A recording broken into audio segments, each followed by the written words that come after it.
11월 8일 수요일 그 사랑교회 매일 묵상 시작하겠습니다. 우리가 뉴스틱 교리문답을 계속 공부하고 있는데 성부 하나님, 성자 하나님, 그리고 지금 3부 성령 하나님 회복 성화에서 우리가 성찬과 세례를 지금 살펴보고 있습니다. 우리가 어제 이제 성찬과 세례에 대해서 이제 전체적으로 살펴봤고, 이제 오늘부터 세례, 내일 성찬 그렇게 좀 살펴보려고 합니다. 43문이죠. 세례란 무엇입니까? 세례란 아버지와 아들과 성령의 이름으로 물로 씻어내는 것입니다. 이것은 우리가 그리스도 안에서 양자로 받아들여졌고 죄에서 씻기었으며 주님과 주님의 교회에 속하기로 작정하였음을 상징하고 보증하는 것입니다. 마태복음 28장 19절에 보면 그러므로 너희는 가서 모든 민족을 제자로 삼아 아버지와 아들과 성령의 이름으로 세례를 베풀고 할 때, 세례가 우리 죄를 사하는 것에 대한 공적인 표시죠. 이것이 삼위일체 하나님으로부터 오는 구원이다라는 것을 좀 알아야 됩니다. 예수님이 십자가에서 못 박혀 돌아가셨지만 그 모든 하나님의 행위는 삼위일체 하나님의 행위다, 그렇게 이야기하고 있습니다.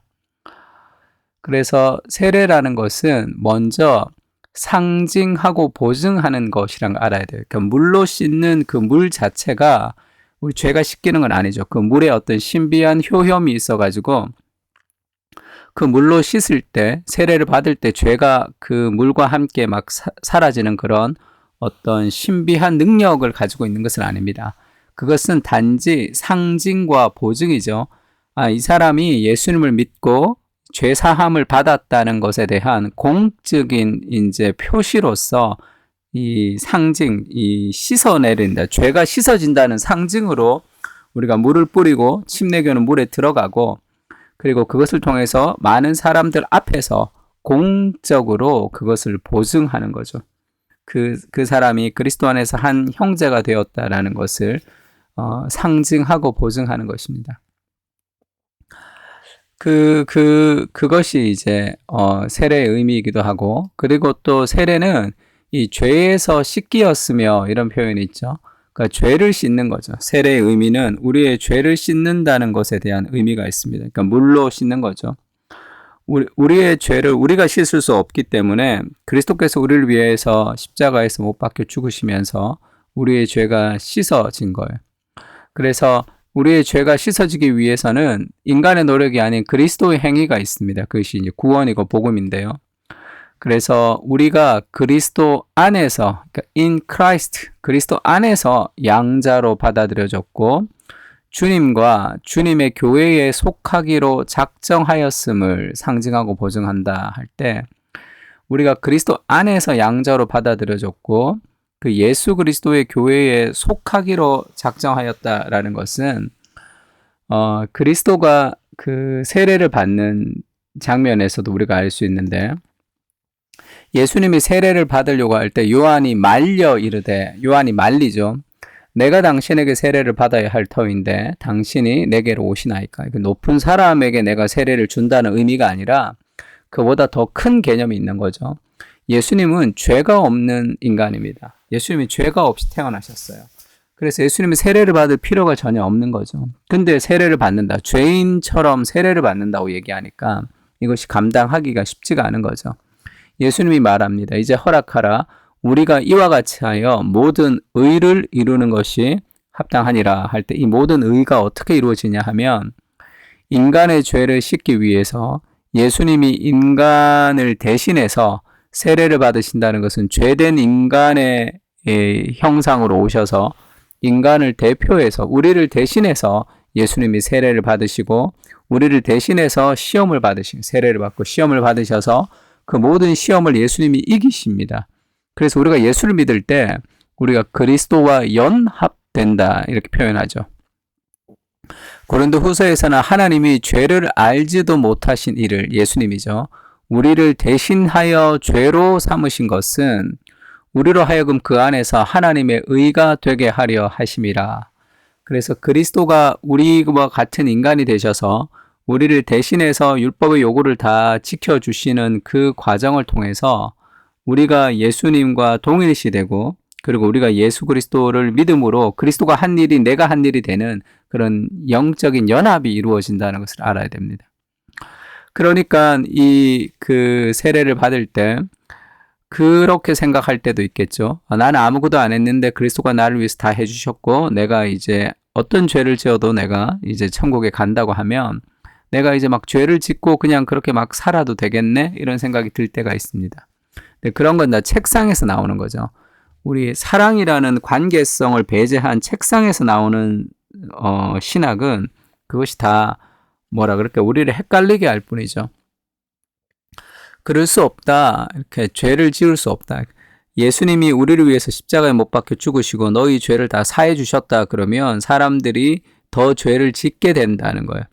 이제 너희가 마지막 날까지 네가 사는 걸 보고 내가 점수를 매겨서 몇 점 이하면 너는 지옥 가고 몇 점 이상이면 너는 천국 갈 것이다 해야지 사람들이 계속 선을 행한다는 거예요.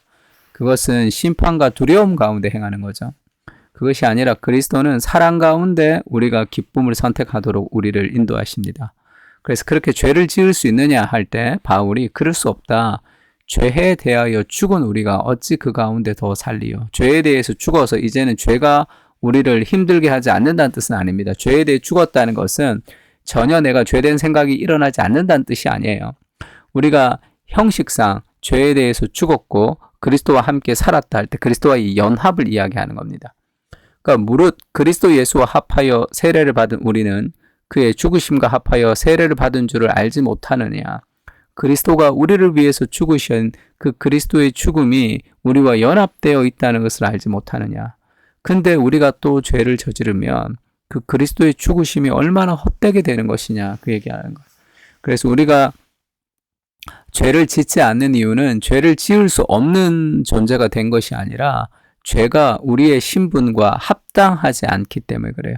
죄가 그리스도의 목숨을 버리시면서 건지신 그 일과 이게 어울리지 않기 때문에 우리가 죄를 버리는 것입니다.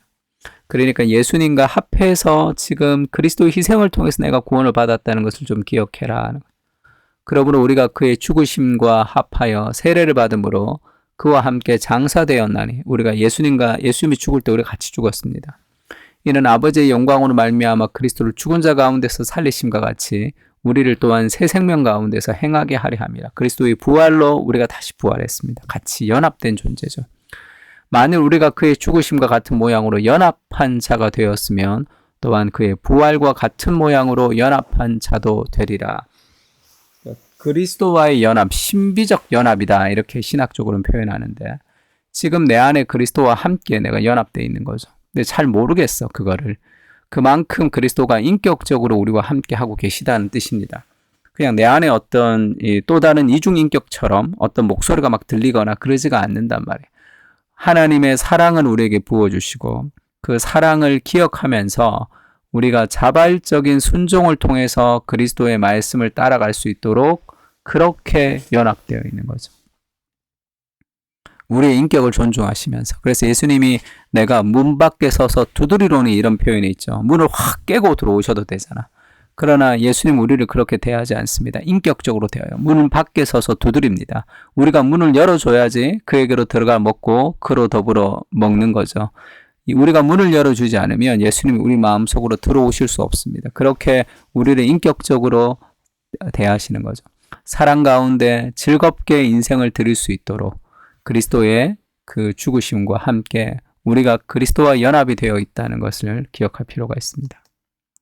자, 세례란 무엇입니까? 세례는 아버지와 아들과 성령의 이름으로 물로 씻는 죄가 씻어지는 것인데 이것은 그냥 그 행위 자체가 어떤 능력이 있다는 것이 아니라 상징과 보증이라는 거죠. 드라큘라가 나왔을 때 십자가를 이렇게 비추면 막 드라큘라가 막 싫어하고 그런 것도 이 십자가 자체의 능력이 있다고 보는 거죠. 그렇지가 않고 그것은 다 상징과 보증일 뿐입니다.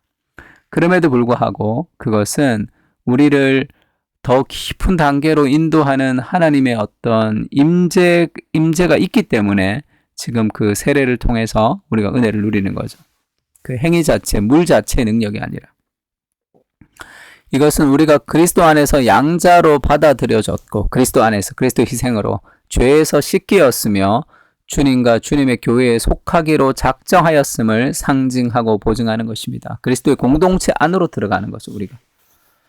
그래서 우리는 공동체의 지체의 일원으로 우리가 구원을 받은 겁니다. 혼자 구원받는 것이 아니라. 그것이 세례가 우리에게 주는 의미라고 할 수 있겠죠. 세 가지 기도 제목 가지고 기도합시다. 그리스도로 인해서 죄 씻음을 받은 그 은혜의 감격을 좀 누리게 해달라고 기도하고요. 두 번째는 그리스도와 합하여 세례를 받았습니다. 지금도 내 안에 그리스도께서 나와 함께 하십니다. 그 그리스도의 희생에 합당한 인생을 살아가게 해주십시오. 오스키니스의 소명이라는 책을 보면 우리가 우리의 직업과 우리가 하는 일을 가지고 우리의 신분을 나타내는 것이 아니라 우리가 누구인지에 대한 거룩한 정체성이 우리가 어떤 일을 그 신분에 걸맞는 인생을 살게 한다. 이런 표현이 있습니다. 그리스도와 연합된 인생임을 기억하면서 그 그리스도와 연합된 그 삶에 합당한 삶을 살아갈 수 있게 해달라고 기도하면 좋을 것 같고요.